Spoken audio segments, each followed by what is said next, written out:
Well, greetings to those of you who are watching this video testimony. My name is Dr. Michael Jackson. I direct the More and Better Preachers Initiative at Trevecca Nazarene University, and it is my great pleasure today to speak with a wonderful friend and pastor who is also a graduate of Trevecca.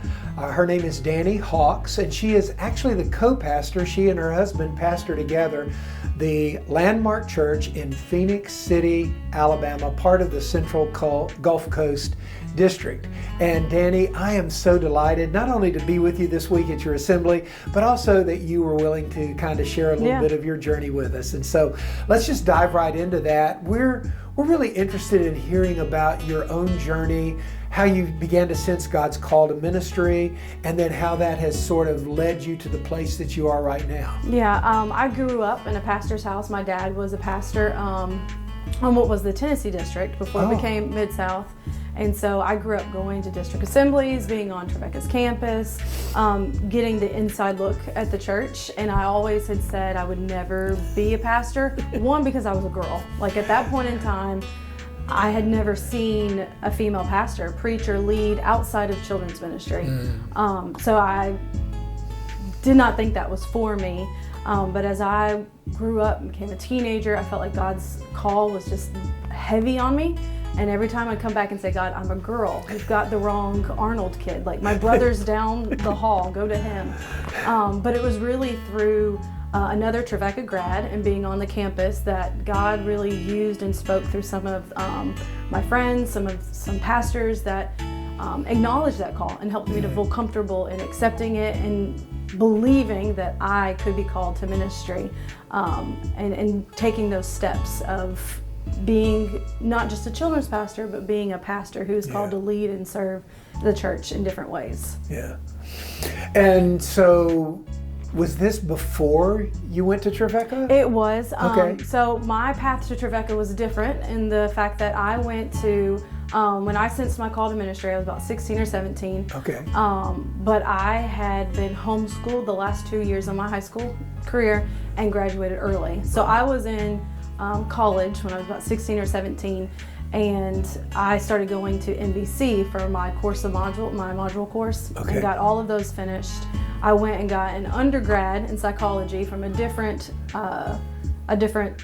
university, and then for my master's, it was time to come home. Time to come to Trevecca and finally get my master's from Trevecca. Good. Okay.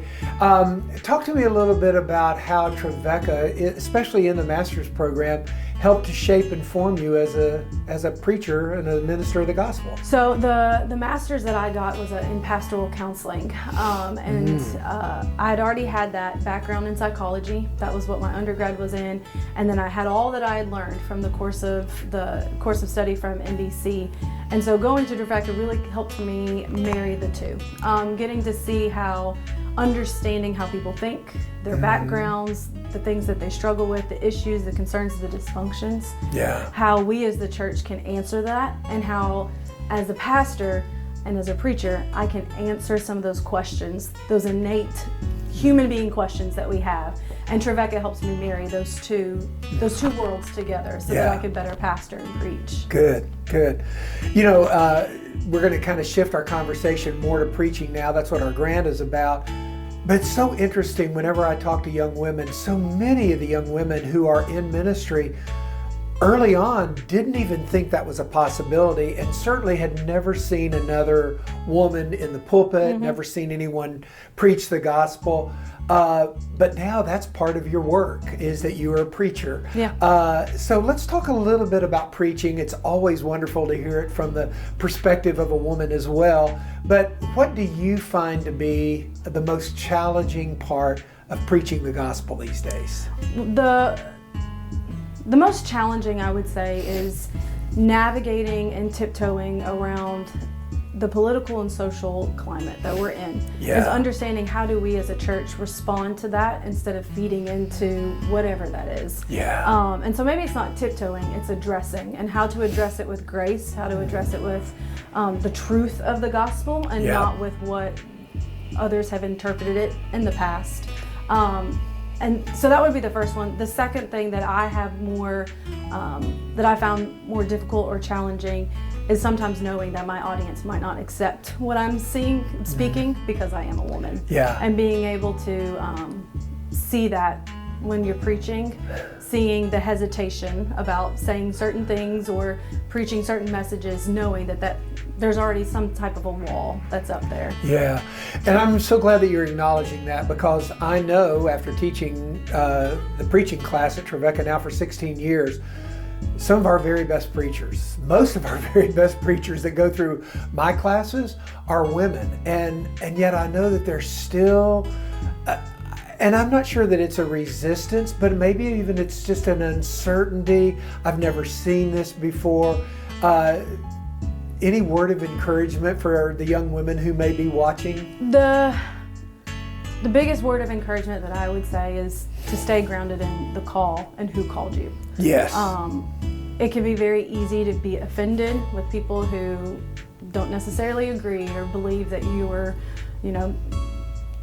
preaching heresy because you're a woman in the pulpit. And there are a lot of difficulties, but if you are confident in your call and who has called you, then that makes the world of difference, because those things will bother you. Those things will get to you, make you feel a certain way. But if you're confident in what you believe and knowing that God called you, knowing you were a woman, knowing when He formed you in the womb that you were going to be female and He was going to call you, being confident, that can help a lot. Yeah. That God isn't making a mistake when He's calling women to preach. And it's so reassuring to me that, there are so many texts in the Bible that remind us that when the Spirit is poured out upon all flesh, it is both sons and daughters who are going to stand up and proclaim the message, who will prophesy, who will preach the good news. Joel prophesied that. Peter announced it on the day of Pentecost, and we're seeing that lived out in the life of the church. As a pastor, as a preacher, part of the thing that I am more aware of when I'm preaching is pointing to those moments in Scripture where God is calling women. Yeah. Where maybe in the Old Testament that culture was different and, women were seen in a different light, but seeing how even in that culture, God was calling, using, and equipping women to do ministry. Yeah, that's great. Well, on the flip side of the challenge, what do you find the most joy, fulfillment, even like life-giving energy from the work? And it's hard work, but the work of preaching. How does that breathe joy and life into your life? What are the joyful aspects of preaching for you?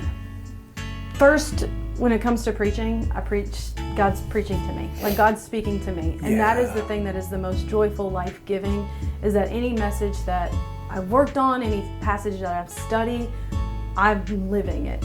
Like God is embodying it in me, and I am learning and growing. And so being able to see my own self, my own growth. Before I preach this, I can't preach it unless I live it. I can't speak it and study it without applying it to myself. And so that's the biggest joy, is being able to see Scripture not just apply to me, but to apply to everyone else. And one of the biggest joys is preaching to young women, honestly and truthfully. Knowing that a large part of our congregations these days are women, and knowing that my perspective, my understanding, how I can read a text can connect with a lot of people in the congregation, and being able to speak to that experience has been very joyful and life-giving. And I really hadn't realized it, but you will likely be, for many of those women, the first woman they've ever seen stand in a pulpit and preach, and it opens up a world of possibilities for them that took you a while to kind of get there. Another thing that you said, one of my favorite preachers is a girl named Anna Carter Florence. She teaches preaching at Columbia Seminary over in the Atlanta area, and she wrote a book called Preaching is Testimony. And she basically said what you were saying in part one of your answer there, that until the Word has spoken to you, until she even says until it has killed you and raised you up to new life, you really can't even be a witness. But once that has happened, you are fully empowered to bear witness to the gospel, to testify, to be a preacher. That's great. last question, very simple one. This is for all those young preachers, and especially young women, but young preachers who are wrestling with the whole idea of being called to ministry. What's one word of wisdom that you would give them? Something that you wish somebody had told you early on in your journey about preaching? Study others, study people, listen to sermons, see how people styles and different perspectives and different ideas, but also keep your unique voice. Awesome. God called you. He didn't call a second Andy Stanley. He didn't call a second Billy Graham. He called you. So learn as much as you possibly can from anyone and everyone, but also find your unique voice and let God use that. Such good words. Dani, thank you so much for taking this time to share your thoughts with us in your journey, and blessings on you and your husband as you continue to lead the Landmark Church. Thank you. This was great. Thank you.